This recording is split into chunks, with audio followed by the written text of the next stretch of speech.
Konnichiwa from Japan. I am here in Japan for 1 month, so we're filming a lot of videos documenting the experience here. Today, we're going to bring you along for a snowshoeing experience that I did in Hakuba Valley. Hakuba is in the Nagano prefecture, and it is a winter wonderland even in March.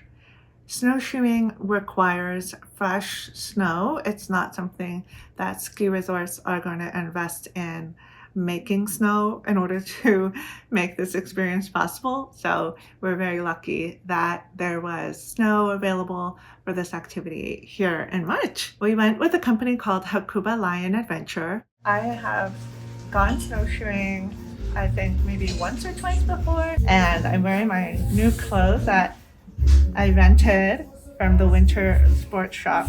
What a great way to save space in my suitcase, because I don't even own like stuff that is like this for skiing or winter activities, but even like snow boots, which I do own, would have taken up a lot of room in my suitcase. The reason I like snowshoeing is because I'm walking, so I'm not going super fast. The environment isn't changing very fast around me and I have time to react to things. So snowshoeing was the only activity that was accessible for me so far that I found in the winter. The experience started by getting our snowshoes on our feet. I want to know, have you ever gone snowshoeing? Did you like it?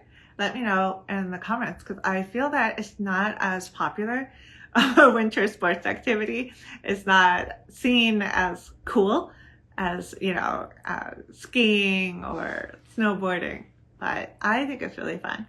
And then walking to a trail, and we kind of walked through a little bit of a city, sidewalk and parking lot, and then we were right at the trail. It was very close. This trail was very different than the last time that I went snowshoeing in Vermont. In Vermont, I was on a wide, mostly flat trail with trees around, and it was very leisurely.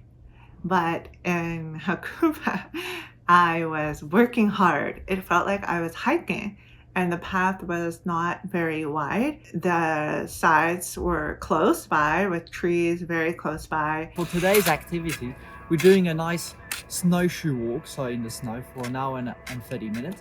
We will be walking in the snow and a bit in the forest, and we'll have a really nice view on the valley, and it's a nice activity to relax and be in connection with nature, and it's really cool. And on both sides of us, while we were snowshoeing, were mountains. We reached a point where they converged in front of us. The views were beautiful.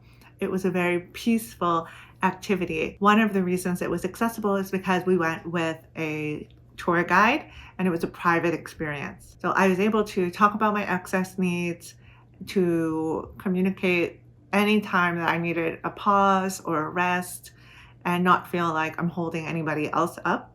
In a larger group, that's something that can happen. I felt very comfortable. I felt like the guide was respectful, inclusive, and very understanding. And he was giving me little bits of praise when I would navigate something a little tricky, like, oh, good job. So that was nice. That was a nice positive vibe to have. We ended up snowshoeing for about an hour, 45 minutes, maybe 2 hours. The going out was slower. It was hard to get used to the shoes, but then coming back, I felt like everything was flowing really easily. I knew how to use them. I knew all the little tricks. One trick that our guide showed us was that there are spikes underneath. So if you are going up and climbing, you want to get your spikes into the snow, kind of dig it in, and that provides an anchor point that you can push off and you remain really stable. So that was a helpful thing to know. Then going down, he was demonstrating that you put your heel down first and then step. I found that to be a little harder to do, but I did my best. Have you heard of Nagano Prefecture before? Maybe it's a little bit familiar to you. It was famous worldwide for hosting the Winter Olympics in 1998.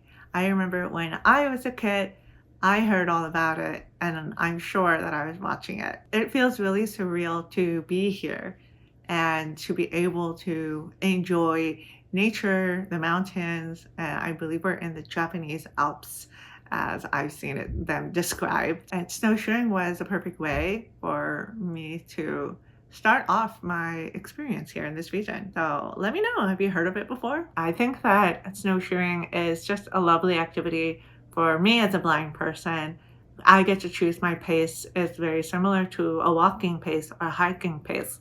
So I have time to look at everything, find out, quickly if there are obstacles, and I feel confident about navigating while I'm doing it. I have tried cross-country skiing before, and that did not work for me because I couldn't see the difference of when it was just white snow for the pathway versus white snow in the bank on the side. So I just kept going into the deep snow, just moving too fast. One day though, I would like to try adaptive skiing. I have never done that. And I know that they adapt for blind people. I'm not sure exactly how they adapt for deafblind people, so I'm very curious about that. I hope you enjoyed this little look into snowshoeing in Hakuba.